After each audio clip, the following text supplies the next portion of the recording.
Learn your hotkeys.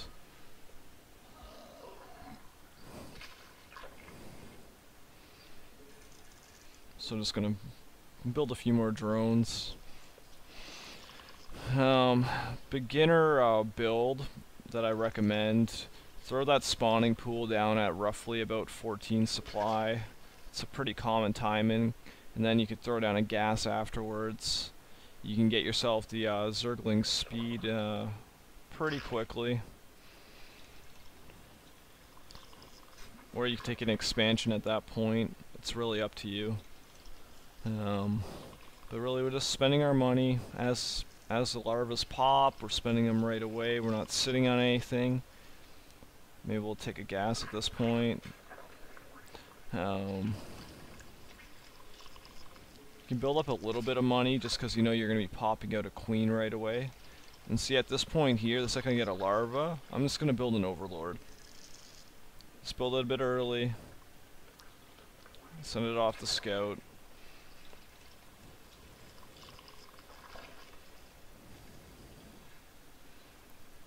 Put some guys in gas.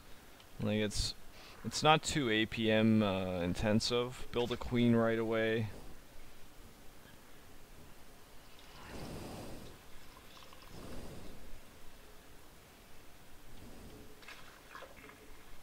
We're just gonna keep on building drones, and I'll build a batch of Zerglings as well. I know you got about 6 Zerglings off the start pretty quick. Essentially, with Zerg especially, since you have to either choose, are you making attacking units or are you making drones, you don't want to overcommit on essentially creating way too many attacking units. Even right now, without throwing down an extra hatch, my money is getting quite high. So I've got 2 choices essentially. I need to either build a ton of tech, which in this case I will because I don't want to really change his build too fundamentally. But essentially I'm having to build a ton of stuff just to keep this money down. At this point I would normally throw down an extra expansion. See this queen about to hit 25. Second this pops, boom, we're gonna vomit again. And then we're gonna just throw down a whole bunch more lings just for the matter of it.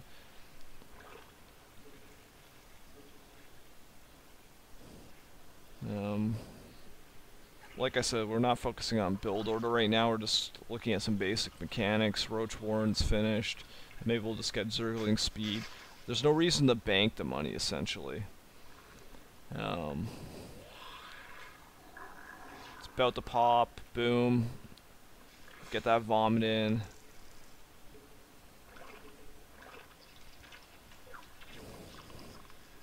Build some more overlords. Now for your main units, I usually use 1 or 2 when I'm playing a Zerg, and just hotkey them up there.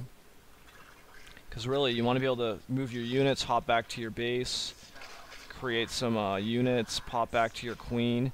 You always want to be flicking between it. The second you see that queen's almost at 25, you know you're almost ready for another larva inject. And then you can hop back to your hatch, you can queue up a few more roaches. Then you can fire back queen, units, queen, hatchery, units, back and forth between them. And it's just really good to get comfortable with being able to scale in between all your units. I know I'm going to be building a whole bunch of units in a second here with this next inject here. So we'll get our inject, we'll get our roaches out of the patch just quickly. We're going to build 2 more overlords, send them anywhere. Build a few more roaches. Still got a lot of gas here. Like I said, this build's not optimized. We're just building to see how many units we can make in about the 10-minute mark. How are we doing on larva inject? We're getting close. Almost time for another one. Boom.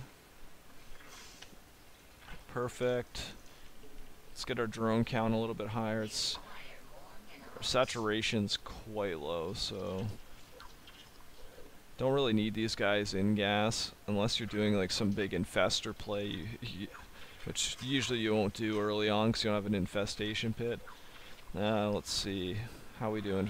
So we're getting close to another inject, but we'll just build a couple more drones. Got boom. See how the energy is staying very low on the queen. You've got to be really on the money.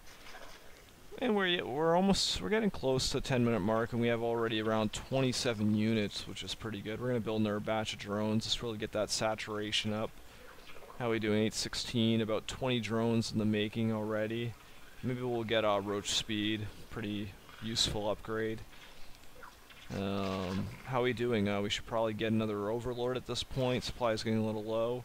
Larva popped. Let's do a vomit, and then let's make some more roaches. Got 30 seconds left. Look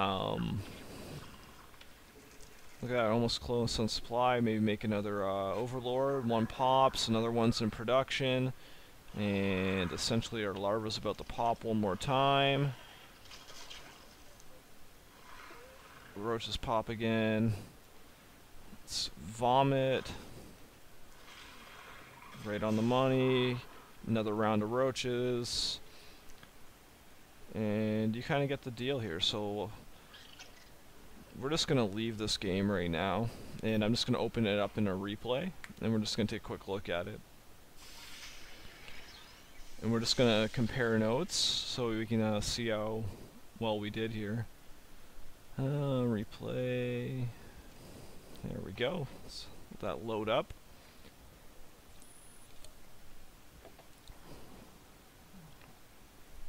Now I don't really want to concentrate too much. I just want to see the end result so we can do a quick unit count.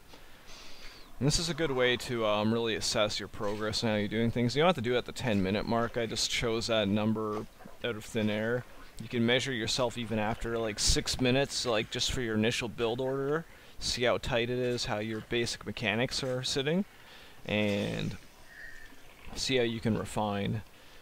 In later episodes, we'll look at some basic build orders that you can execute and the pros and cons of them. For now, though, we're just gonna look at some basics.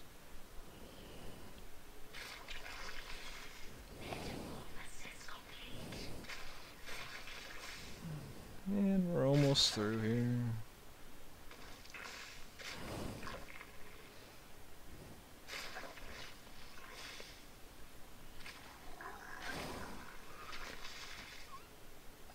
Okay, so at the 10-minute mark in our previous game, including units lost, we had about 24 units. So in this time around, if we go up to the units tab, we can see I've got 13 roaches, 18 zerglings. So we're talking, what, 31 attacking units versus 24. Here's the other key factor. The drone count in the previous game. What did I write down? 13 or something like that. 13 drones, there we go. And I'm at 27 drones. So the economy difference is huge. So you have just that much more money in.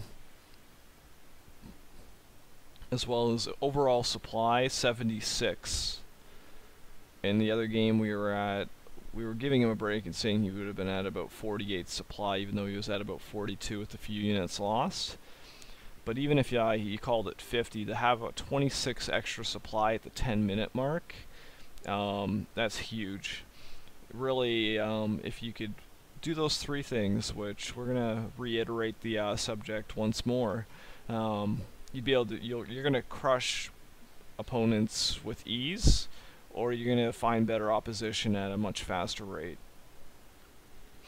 So the 3 points that we were talking about, control groups. So very basic setup. If I had a second base and another queen, I would just assign it to 2, or I might even bump my hatchery to 5 depending on how many bases. So you could have a queen on 2, 3, and 4 and just flick between them, always watching their energy.